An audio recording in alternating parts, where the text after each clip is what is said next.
Hey, Mr. Pond Boss, tell me what to do. How you like that, man? I love that. Who's singing that? That's our friend Philip Wildman from over here at Dorchester. Okay, great. Yeah. Hello, everybody. Bob Loves the Pond Boss coming at you live from Pond Boss World headquarters in the Balmy Hills. And I mean, really balmy. We had some rain last night. Ooh, we had 1.5 inches over here. Did you get it? Did you really? We did. No. We did. And holy cow, it made everything, all that water that came down from 3 o'clock in the morning to 5 is now going back to the clouds at 99. Hey, everybody. Got a great friend and a guest today. Mike Otto from Lindsay, Texas, Premier Lake Builder. Been doing this since, well, let's see, you built a lake for Jesus, didn't you? Yeah, that's right. Yeah. So here we are going to talk about building lakes and ponds and talk about some cool stuff. But you guys know the drill. If you will, Pond Boss Magazine, $35 a year, cheaper than a Friday night date and last a year. Oh, boy. And shoot, we already got a pretty good crowd of people watching this there, Otto. I'm going to have to kind of catch up here. I'm trying every week I try to get on my laptop so I can see who all's checking in. There's a bunch of people. I see John Wilson, Daniel Hedrick. I'm sure Jason Nepstad was first one up to bat. He always is. So if I can get my laptop to cycle in. In the meantime, if you guys will put hashtag Pond Boss Magazine in the comment section, click like, and then share this to your timeline, you're going to be eligible for a drawing for a Pond Boss hat right here. This one belongs to Otto, but he's loaning it to me for a minute. And a Pond Boss mug that knows how to keep hot things hot and cold things cold. I'd like to have that too. Well, you can take it with you. I don't know how it does it, but it does it. Okay. So tonight I thought we'd start talking about some of the things you've been up to. And hey, wait, I saw Clark Cole's on here. There he is. Guess what, Clark? Clark Cole from Weatherford, America, formerly from Denton and Glen Rose, by the way. He moves a lot, and no, I guess he hasn't really. But Clark, look at there. This was tacked onto my door today. You are the winner. You won the drawing. We need your address. So send your address to info@pondboss.com. And you got a Pond Boss hat and a mug coming. So now I want to see here, Mr. Otto. Yes, sir. I'm going to find right here somewhere in this little laptop. Oh, there we are right there. See, look at that. So now I need to turn the sound off so we don't have feedback. And then I'm going to click on this little device right here. So we can blow it up. Then over here, look at that. I can see who all's on here and who all's talking. Uh-oh. I did something wrong. Woo. I messed up, and I don't know what I did. So anyway, you know what? What? I'm going to figure this out, and you start talking. Ready? Go. All right. So tell us... let me tell you what I've been doing. Yeah, what have you been doing lately? Tell us about that. Bob, we've got a pond that we just finished putting the liner in. Talk about that. This liner was about, this pond was about 1 surface acre. It was right down below a very beautiful house. The house probably cost $350,000, and their pond would not hold water. Uh-oh. The guy hated it, and the guy didn't hate it near as bad as the wife hated it.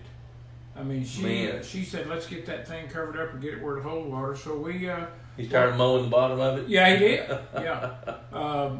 While we were working on it, before we got it done, we got about a 2.5 inch rain, filled up in about 2.5, filled up about almost to the top, and was gone completely.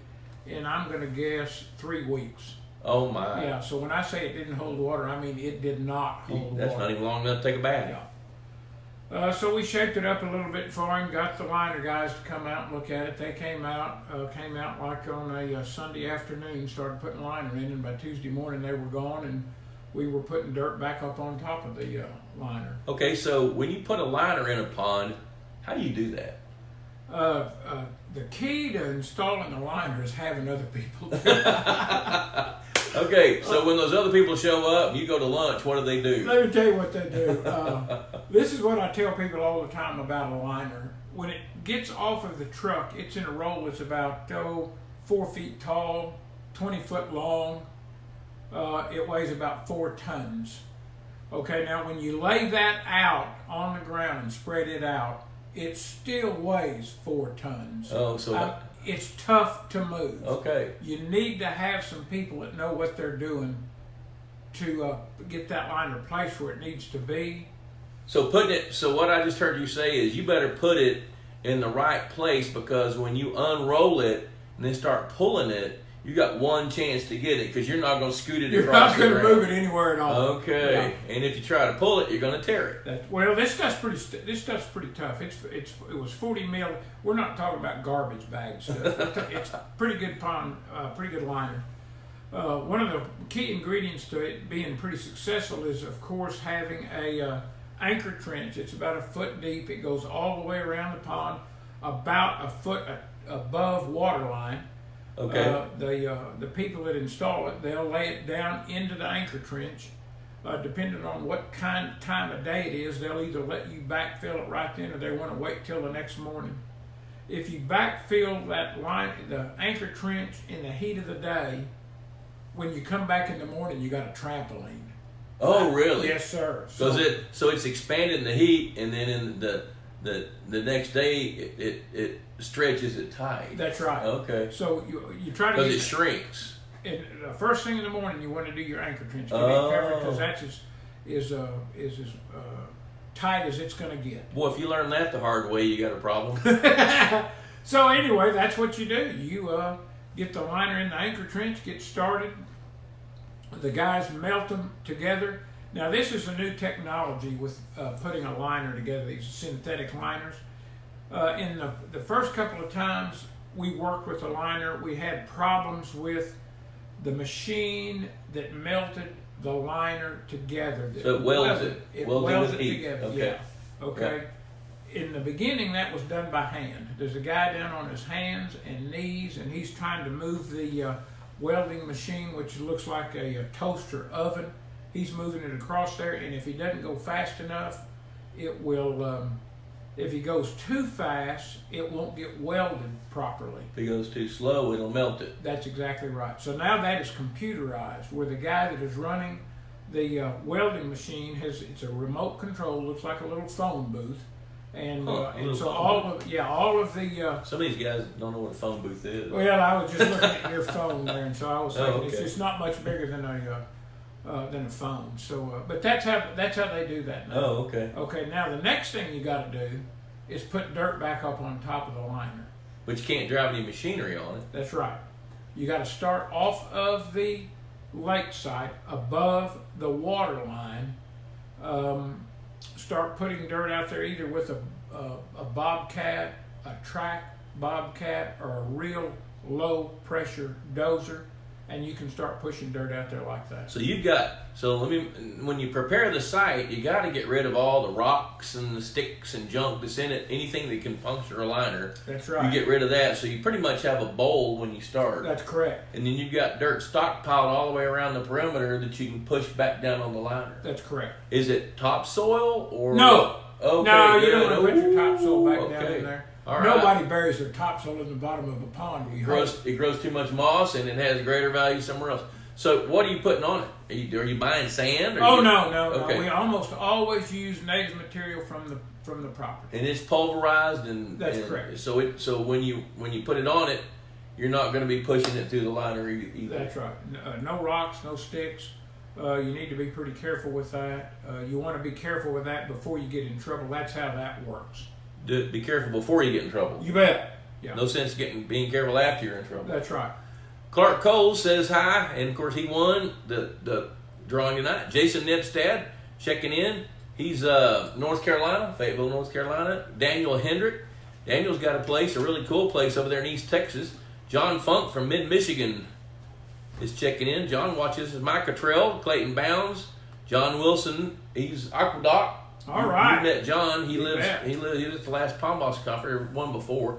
And John lives up in Ohio. Let's see, John Funk says it's pretty dry there. Send us some rain. Well, we had 1.5 inches last night, and I think we'll keep it, which we hadn't had much lately. Look at there's Drew Hay, our buddy from Pennsylvania. I still owe you a phone call, man. Mike and Bob. Yeah, we're on our way up there. We're leaving in a minute. Yeah.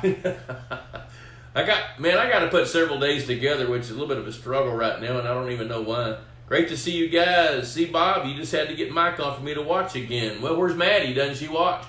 Come on, dude.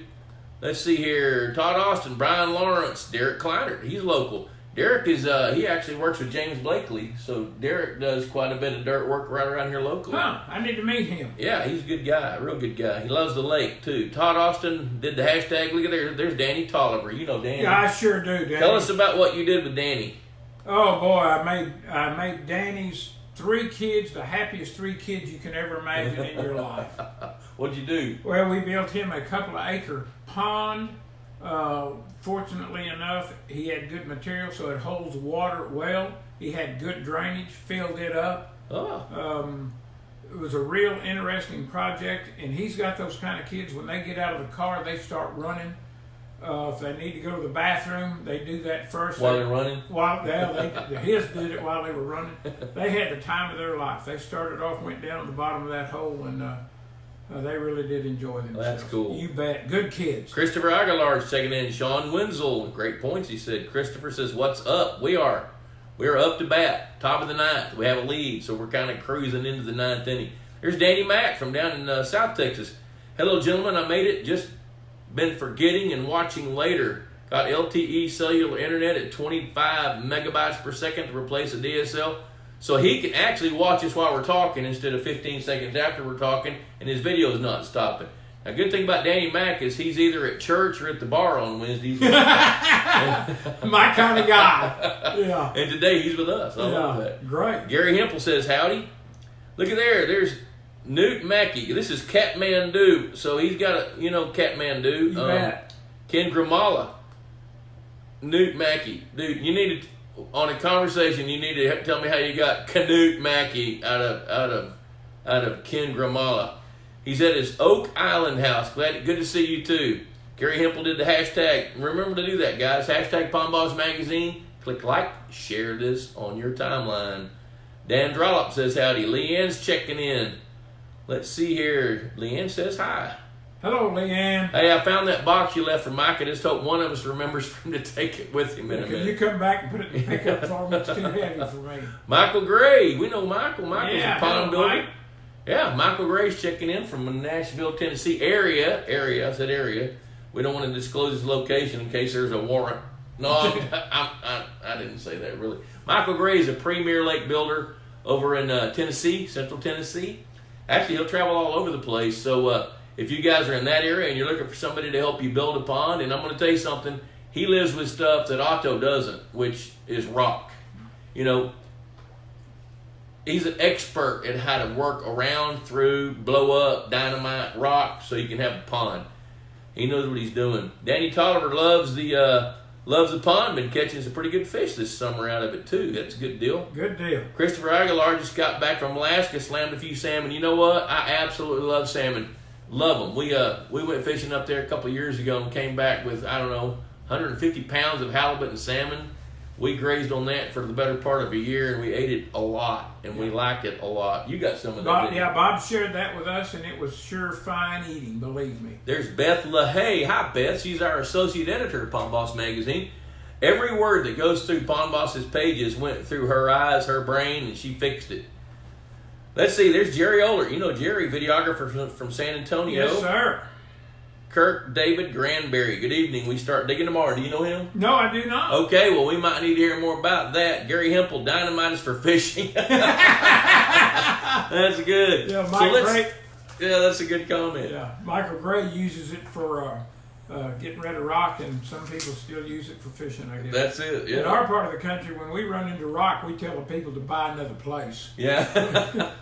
Or a liner, right? Yeah, or a liner. Yeah, that's right. There you go. You bet. So speaking of liners, let's go back to that topic. So now what you've done is you've had to go in and prepare the site, excavate a little deeper, because you're going to come back in with dirt on top of the liner. That's correct. And then you put the liner in. So I'm saying this like it sounds easy. Yeah. And your biggest take-home point, folks, is if you're going to do a liner, they need to lay it down where it goes so you don't have to move it after they unroll it. So it comes in on an 18-wheeler. That's correct. And it's, 4 feet around a roll. Yes. With something in the middle to hold it, I guess, like a big toilet paper tube or that's something. Right, big toilet paper tube is right. And it's about 8 feet long, and that's going to cover how much area? An acre? It takes 4 or 5 of those rolls to do an acre. Okay, so they roll them out and they unfold, just like a napkin. So they're about 10,000 square feet each. That's correct. About. Okay, Yeah. maybe a little bit more. Yeah. All right. Chris Horsley's burning up in East Texas, but he slammed a bunch of bass and copper-nosed bluegill on his fly rod. 5-weight fly rod? Popping bug?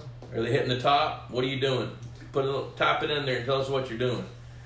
All right, so now you've got the liner in. Now you're starting to push dirt in, and you're using either a lightweight bulldozer, which to me those two words don't go together very well. Lightweight bulldozer. And then so you're pushing dirt from the top down the liner. So I guess after you get a certain thickness of dirt, then you can drive on it with the machine. That's correct. So how much dirt are you trying to put back on that liner? Let me tell you what we do. That's a good question. Most people don't understand how dangerous and delicate putting dirt back on the liner is. What we do is get a 5-gallon bucket, which is about 1 foot and 4 or 5 inches tall. We will lay that on top. We will set that on top of the liner, fill it full of dirt, and that will be our grade stake. We will paint the top 3 or 4 inches with orange paint, and that will let us know how much dirt we're pushing in there, and will keep us off of the bottom so that we don't have to call the liner people back out to repair the hole. So you set a 5-gallon bucket out there, and you paint the top 5 inches. So you have 1 foot. So you're trying to put a foot of dirt That's on the correct. liner. We're trying to put a foot of dirt out. When it's Okay. compacted, it'll be about 1 foot also. Now, when I say a 5-gallon bucket, there's probably 100 5-gallon buckets in an acre pond. Yeah. Now, what do you do with the buckets when you're done? You pull them out of the ground, dump the dirt back in the hole, pack that, and go wait for the next liner job. Look at there. There's Debbie Dobbs Lusk, my girlfriend. Michael Gray says nothing like 60 mil toilet paper. I'm looking for that cardboard tube. I got to see what that looks like. There's Bear Brundred. You know Bear. I do, Bear. Hello, buddy. Bill Timberlake over there near Lake Ray Roberts. Okay, and then Ken says, I'll tell you two why I go by Canute Mackey over a glass of vino some evening. The photo I'm using was taken by Bruce Condello at the Pond Boss Walleye outing on Lake Erie out of Port Clinton, Ohio a number of years ago. Well, there's a story in itself. Yes. So we're going to hear about that. So now you spread the dirt on this liner, and you're going to get it pretty even, sounds like. Are you trying to compact it? Only enough that it will support the equipment. We won't ever run a sheep's foot roller. We have backed dump trucks back down on the liner.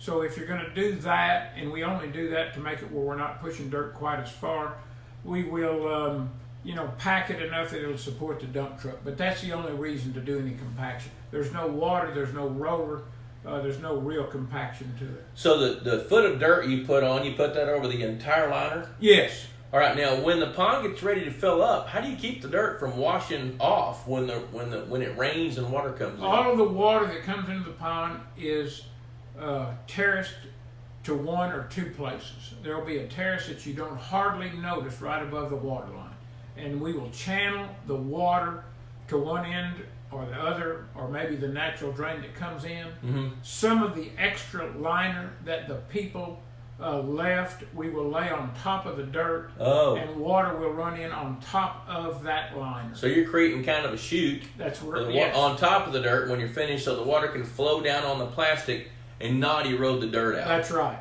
And so, will you leave some of that in there? Like, of course, when you have a liner, the only water that's going to leave is what evaporates. That's correct.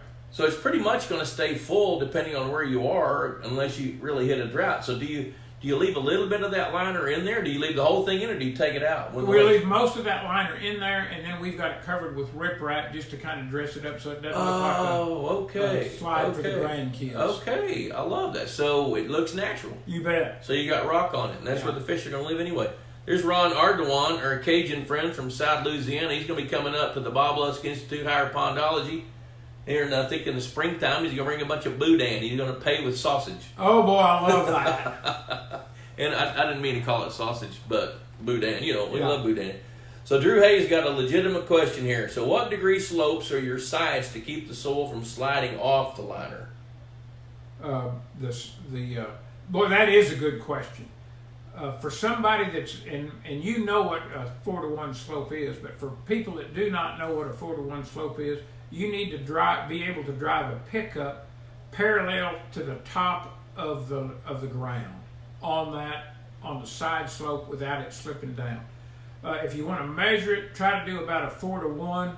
And that, once you get the dirt in the pond, of course it's not going to slip. Gravity's not going to take over and slip it into the pond. But when you get started, you sure need to be careful that it doesn't crinkle and fold the liner under itself, even if it's in some kind of an apron trench. There's a little bit of an art to that. So a 4-to-1 slope, folks, is for every vertical foot that you go down, you go out 4 feet.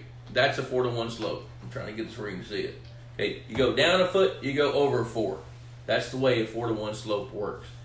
Look at there. There's my niece, Mel Rothermel. She's checking in from the Dallas-Fort Worth Metroplex. Let's see. Chris Stillman just checked in. Oh, young blood, we used to call him. Hell, he's married and got children now. What? He does. He's got one that looks just like him. Oh, no. That's cool. Yeah. There's Matt Rail. Look at that. And there's Kurt. Hey, Matt. Kurt Kruger. Kurt Kruger lives at Innsbruck, which is west of St. Louis. They've got several really big lakes. I say big, meaning one's bigger than 250 acres. That's big. Got another one that's over 100, and they've got over 100 ponds and lakes in that. And there's a lot of weekend people from St. Louis, but there's a fair number of people that live there. There's hundreds and hundreds of homes. Kirk says, Bob, we have a lake with a bunch of lily pads. The developer just sprayed and killed it all off. What impact is this going to have on our spawning bluegill? None. It won't have any impact on your spawning bluegill at all. Now, what it will have an impact on is some escape cover for bigger bluegills. And it's also, depending on what kind of lily pads it were, there were probably American lotus, which is pretty invasive. So if they killed all of them, then what that's going to do is whatever was living in and around them are going to be flushed out to go try to find another home. It'll be like burning down an apartment complex. The people and the rats are going to have to find another place to go. Oh, gracious. He didn't really say that, did he? No. Chris Stillman, little man's playing with his toy backhoe right now. Does Otto need to come over there and show him how to use it? No, but I can use him if he's any good at what he's doing. Hey, tell him he's ready to go. Otto needs help. You bet. Okay, so we did a liner pond, and now you're working on a pretty good project up in Oklahoma.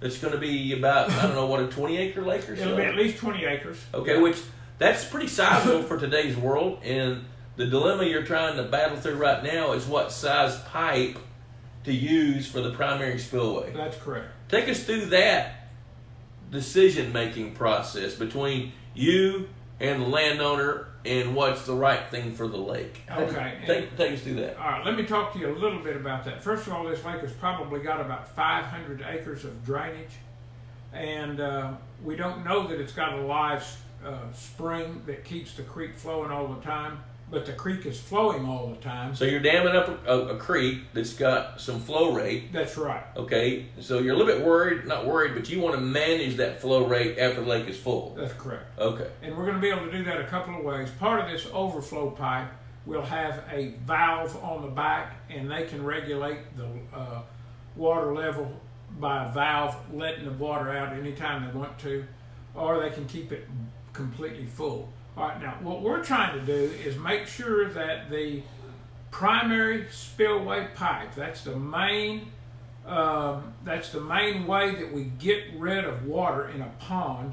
We want to make sure that that will handle most of the water that comes down that creek. We'll have an emergency spillway that's probably 50 foot wide. It'll be rip-wrapped. There may be some concrete involved in that, and we hope we never use it. So what we're trying to do now is size the pipe. This lake has been professionally engineered by a guy named Rod Zilke. He's real good at this kind of stuff. He's designed, his name is on the outlet works at Lake Fork. So he's been around a while. He knows what he's doing. And he has given us a couple of options. And these options depend on how much money that we want to spend and the life expectancy of these pipes. We've got it narrowed down to 3. One of them, of course, is concrete pipe. Concrete pipe is about maybe $80 a foot. And with 300 foot, you're around $25,000 for the pipe that goes through. $25,000 for the concrete pipe. Yeah, okay. And that does not include the standing concrete riser, which, as far as we know, nobody will build anymore. I may have to try to do that myself. So we've got concrete. We're pricing concrete. We know that the life expectancy of concrete is probably 100 years. We're also pricing some aluminized pipe. If you didn't know what you were looking at, you would think that you've got corrugated metal, but it is not. That stuff is not anywhere near that expensive. The problem with this aluminized pipe is the same as the problem with the concrete riser.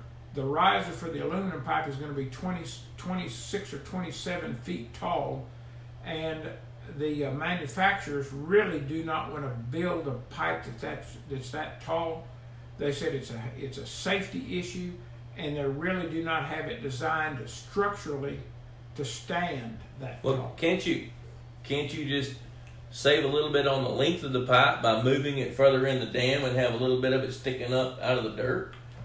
Now that was my suggestion. That's what I told the engineer that we would like to do, and he does not want any of that pipe inside of the dirt on the dam. He wants all of that to be freestanding out in the lake. He's never been on a bulldozer, has he? No, he has not.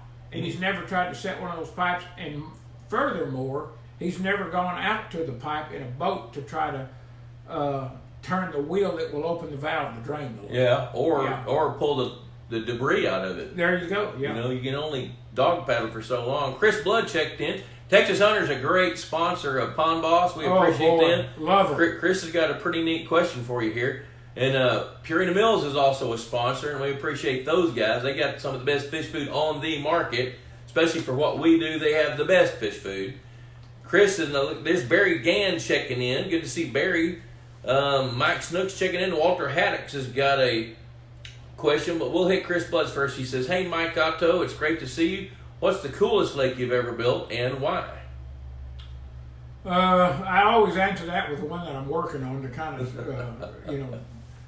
get in good with the landowners. But we've got another project that's coming up. It's going to be about a 7-acre lake, and it's going to wind through a couple of real deep canyons. It won't be very wide. That could be one of the most natural, beautiful lakes that we've ever worked on. I'll tell you one that has been dolled up the most, and it's a local one that Bob got me the job and helped do all the design on, plus all of the dolling up, and that was for a what is that guy's name who lives right Pretty important. I think you might be talking about our friend Jim Swanson. Yeah, Jim Swanson. Swanson, you know what? He actually did what it took to maximize his site. He ended up with about a 12 to 14 acre lake, and Mike told him to rip wrap over here, so he rip wrapped 4 times that much. Yeah. You know, I told him, drew some pictures, was out there with him about once a week with Mike when he was out there working on it, and put in some really cool fish structure, and now here we are about 4 years later, and he's got a really, really nice fishery. That was, actually, we put the fish in late 2014, then we had the 40 days of floods in 2015. Yeah. You know, and believe it or not, he didn't lose a lot of fish. He lost some hybrid striped bass. I know he did because when we do the census, the numbers aren't like they should, but he's got some really big, fat, healthy fish. And not only did he do everything we told him to and recommended, he did more. You know, he's one of these guys, well, if that's enough, more is better, which, you know, that's kind of a contrary rule around here, but you kind of got to, you can't really rein these guys in, so you're just kind of guiding them down the racetrack. So Walter Haddock says, who do you all know in Bastrop can look at my land for a pond? Do you go to Bastrop? I go down there for. Well, here's a guy that knows how to get to Bastrop off of Highway 71 there, and depending on whether you're going toward Caldwell or Smithville, he'll make the turn. He'll meet you at Buc-ee's right there at Bastrop, and you guys can go see. And I love Buc-ee's. Buc-ee's is my favorite place.